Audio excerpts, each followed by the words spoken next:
of His holiness.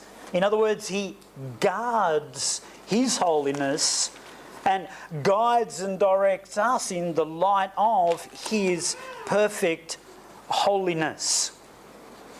1 Peter 1:16, again, another passage that we are reasonably familiar with.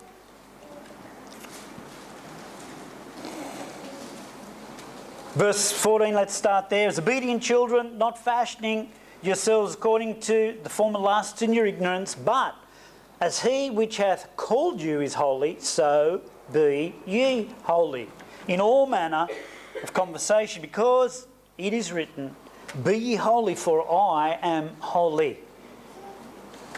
God is a holy God. And where is that written? Well, that's written in Leviticus 19. That's where Peter was quoting. And we'll just go back and have a look at that again. Leviticus 19 and verse 2.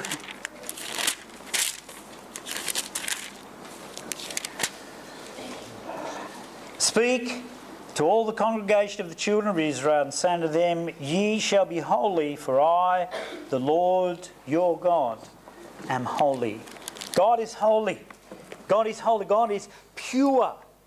God is brilliant, blinding light, and there is nothing of any moral imperfection in God. That's what holiness is all about. Holiness is all about morality. And the very essence of God, the very spiritual essence of God is pure righteousness. We find that incredibly difficult to understand because our whole life has been lived in an atmosphere of unrighteousness. But the Scriptures reveal that truth to us. This is our God. Light, as I said, is probably the most wonderful and easily understandable picture for us. This is our God. Brilliant, blinding purity. Unsullied, untarnished, invariable. And it conditions everything He reflects upon.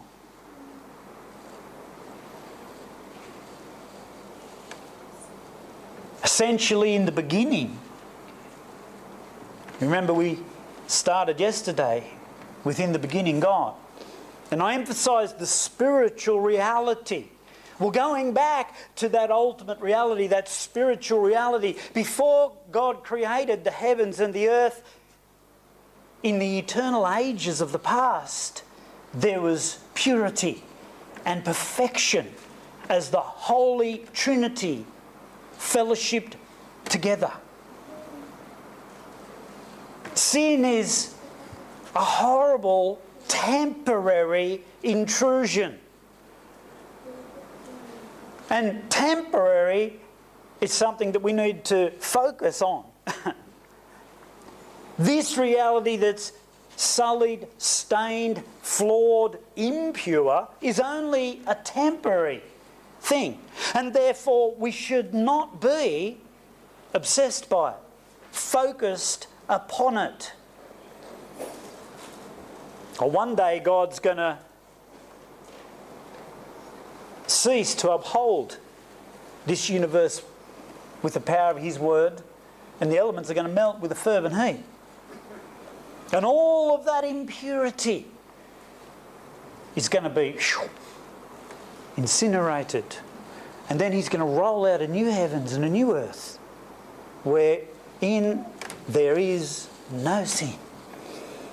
And we are going to be ushered into the real new age where Jesus is not just one amongst many, but where He is the Most High King, the Lord of glory.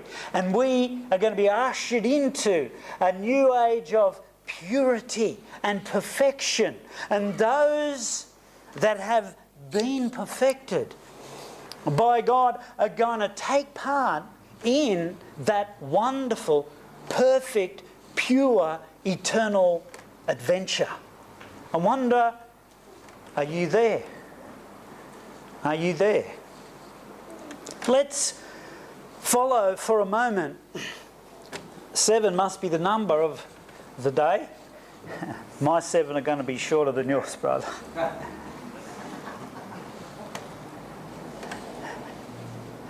Seven aspects of perfection lost and gained.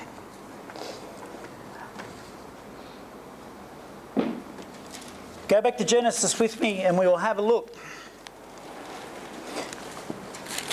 All right, we've established the holiness of God.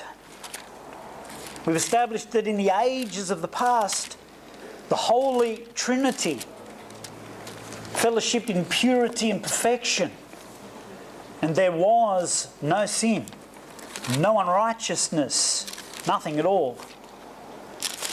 God then created, through the agency of His Son, a universe. A universe where He wanted to create a race of beings that could fellowship with Him, that could love Him, that could be an image of Him in the universe, co-creating, having dominion and interacting with the material reality. And this was the universe that He placed us in. And initially, when God made those first human beings, He made them in a state of perfection. They were complete in their essential nature also. They, the Scripture says, had many different attributes that were a direct reflection of the God who created them.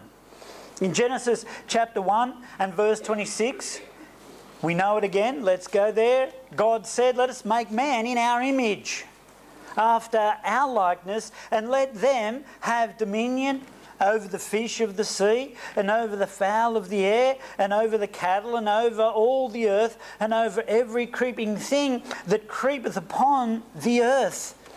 So God created man in His own image. In the image of God created He him, male and female created He them.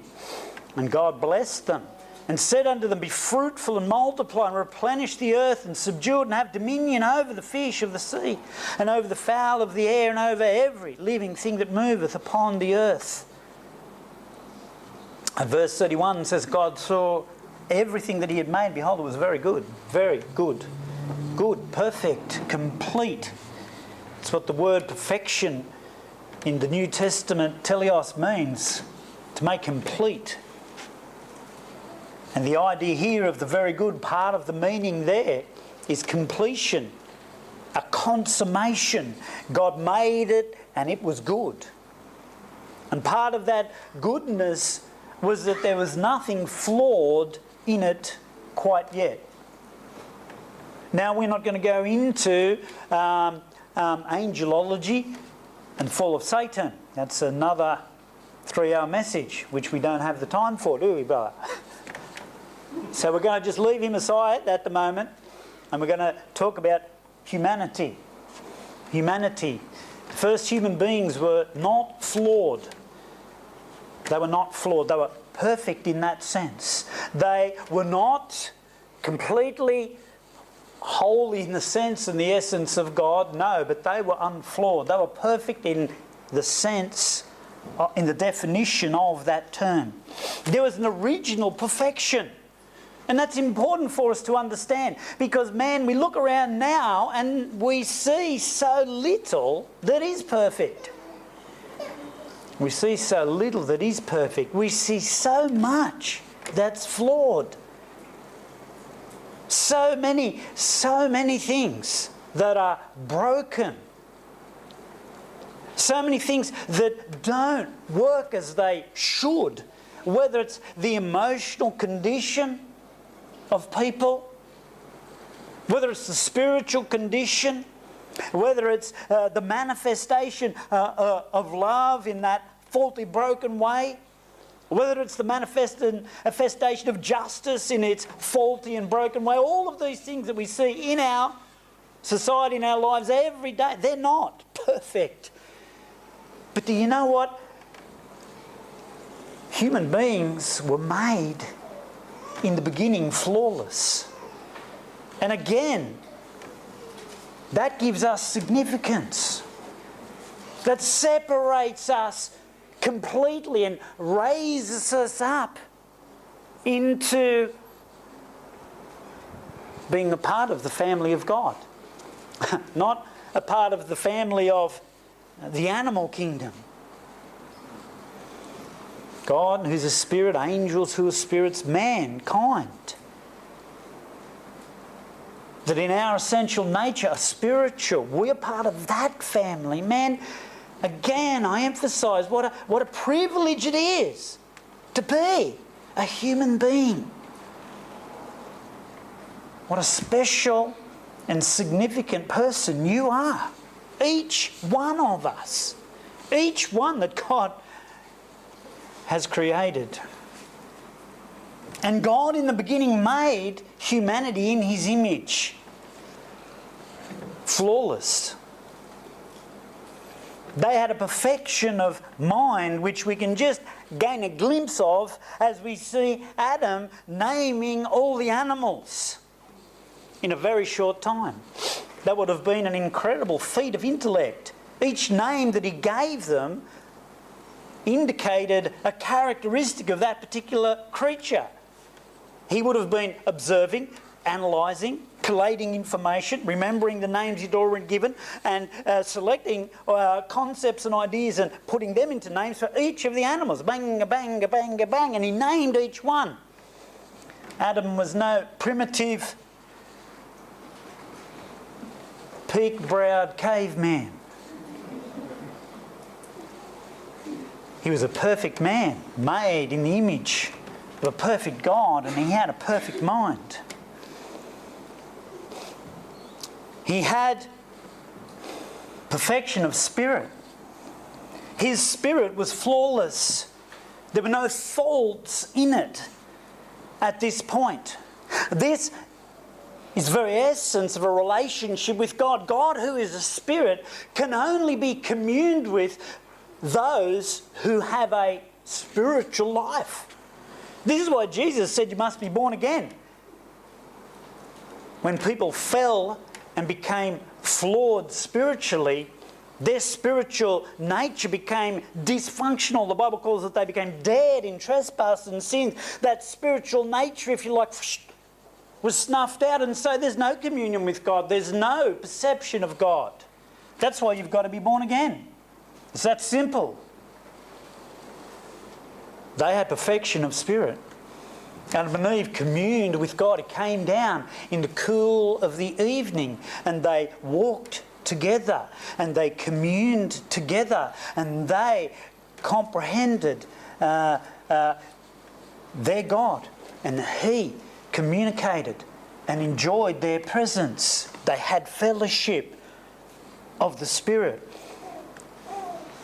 They had a perfection of innocence. At this point, they had not chosen to do their own thing. They had not invented their own truth and began to walk in that way. They had not done the wrong thing. They had not disobeyed the command of God. And so there was a state of innocence, a perfect innocency. They had perfection of body. Oh, we look around and we see a few bodies that we might think are almost perfect. But we know, Alan, don't we, that the body is flawed and broken and maimed, and that's not the way God made it.